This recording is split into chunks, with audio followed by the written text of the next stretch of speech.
All right, so week two of OLET1143, How Economic Policy Remade Australia. So this is August intensive, and we will be talking about week two's content now. So microeconomic reform is the topic for week two. Microeconomic really refers to policies designed to improving microeconomic reform really refers to policies designed to improving economic efficiency through producing more with the same resources.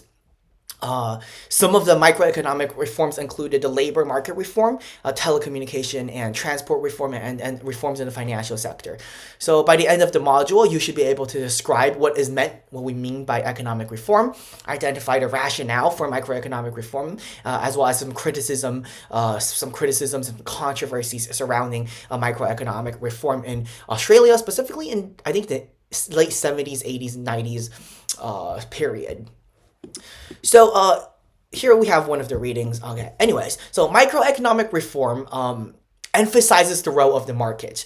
It seeks to decrease the role of government in markets and seeks to improve economic flexibility so as to assist the achievement of macroeconomic balance. Some of the main reasons economic reform or microeconomic reform was conducted. There's first, let's separate microeconomic versus macroeconomic reform. Macroeconomic reform would refer to bigger picture things, such as depegging the Australian dollar from the US dollar after the Bretton Woods system, and then a basket of different currencies. So that will be a macroeconomic reform, macroeconomic change in the Australian economy. Whereas microeconomic reform will be reforming labor laws, reforming employment laws and employment rules, so to increase or change different employment characteristics. And one of the main reasons for microeconomic reform in the 1970s and 80s was a period of stagflation characterized by high inflation and with simultaneously high unemployment. Unemployment of 10% in the 1980s is very unacceptable. Generally, unemployment around 4 to 5% is seen as stable and as normal. So, microeconomic reform has economic motivations for better resource allocation. This is the belief that employers with greater flexibility could be more efficient, whereas big government setting rules and regulations might not be the most efficient and may not be the best for the Australian economy.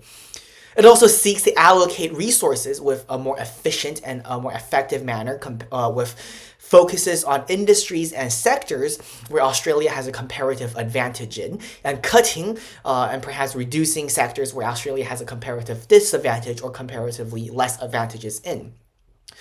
So this obviously spurs some controversies with perhaps people and workers and industries within firms where Australia does not have a comparative advantage in. This also seeks to increase resource use and efficiency within these markets.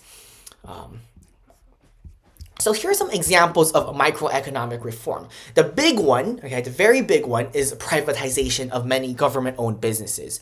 So Commonwealth Bank, Qantas, and Telstra are major privatization efforts in the 1980s and in the 1990s as well to increase the efficiency of the Australian economy through microeconomic reform.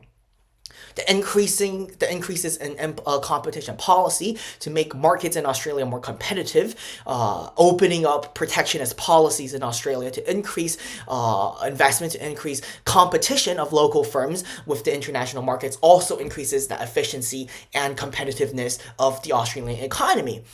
Floating of the Australian dollar, as I previously mentioned, taking off the Aussie dollar, the AUD, off of the Bretton Woods system, and floating the Australian dollar, where the price and value of the Australian dollar is determined by the free market demand and supply. Supply being controlled by the Monetary Authority, which is the RBA, Reserve Bank of Australia, and demand being on how much demand does the international market and the foreign market have on Australian goods. Labor market reform and tax reforms introduced, such as the GST, the General Sales Tax in 2000. So here's the quiz that we had. You could pause the video and look at the questions. Secondly, we have the privatization of labor market reform. So prior to the 1970s, there is the setting of a very high and very very stringent employment laws. However, along with privatization, there is a greater relaxation of employment laws and employment regulations from the government for profit motives. Here we can see a large string and a large series of privatization across the 90s and 2000s of Combank, which I am a user of Combank, Telstra, I'm not, I use Vodafone, but Telstra, airports, Medibank privatization very quite recently in the past decade and whatnot. So this course is rather free market biased, which I am too. I'm quite a proponent of the free market. However, it is also important to recognize some opponents and some criticisms to microeconomic reform. So proponents and opponents, let's just look at both sides of the argument. First of all, proponents and people in favor of microeconomic reform and a smaller government and bigger say in the economy from corporations was that it's more efficient for enterprises to run the economy. It increases the choice of consumers because instead of only having domestic goods, you also have international players competing with domestic producers, and therefore domestic consumers have a greater array of choices. Increased competition for domestic firms will increase the quality or decrease the price, therefore they could become more efficient. Reduction in debt for the proceeds of privatization. So when the government owns Commonwealth Bank, when they privatize it, they will also receive a certain proceeds from the privatization of the firm. And with such proceeds, the government can reduce its national debt, which, I mean, look at national debt right now. It's quite crazy. It's not all roses and rainbows, however. There are opponents and criticisms towards microeconomic reform, such as the privatization of many government-owned enterprises. So what it says is it replaces government-owned businesses with public monopolies, which doesn't have perhaps the interests of the public in mind, but has the interests of the shareholders in mind. And therefore, whereas if the government owns these firms, the government perhaps will have the interests of the public in mind, whereas these private companies, in many cases monopolies, will not have the interests of the public in mind as the primary objectives. Another thing is increased prices, whereas government-owned companies perhaps doesn't have such a big profit motive because it is backed by the government. Private companies have profit motives where they cannot exist without turning a profit. So increasing prices in order to turn a profit, especially abusing or potentially abusing the price-setting abilities of these public monopolies, will cause higher price levels and therefore harming consumers. Loss of jobs through privatization, because private firms must compete with international private firms, and they often have to do austerity measures through reductions in headcount, reductions in expenses. And a major reduction in expenses will be the reduction of jobs.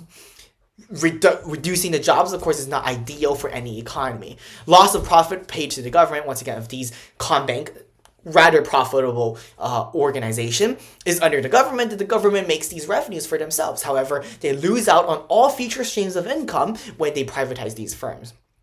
All right, so these are some proponents and some opponents and some very contradicting viewpoints for the pros and cons of the privatization of government branches, or not government branches, but government-owned corporations. Even to this day, I think most utilities are government-owned. So there are proponents and opponents on both sides of the aisle about whether or not they should be privatized. And it's still an ongoing debate even to this day. Labor market reform. So it talks about the Accord in the 1980s, where really there is a liberalization of working conditions and a decreasing role of the unions, where instead of having centralized pay settings set by the government, it is now down more to the employers and the employees to set the price. And this is quite good in the sense that more productive and more efficient employees could be compensated with more, and less efficient and less competitive employees could be compensated with less or even reduced and made redundant. So here, of course, we have proponents and opponents. Again, you can pause the video and look at that. One of the case studies is the 1998 Waterfront Disputes. It's a very quite interesting case study about the liberalization and the privatization of wage setting abilities. If you have time, I encourage you to look into it. So here we have the quiz for 2.2. You could pause the video and look at those. So yeah, these are week 2's content for how economic policy remade Australia. I hope you took something away from this. I hope you had some recap to it. And if you are currently writing your essay, which I have already finished writing the essay, then yeah, I hope you really took something out of this. Without further ado, thanks for coming along. I'll see you guys next time for week 3. Take care and goodbye.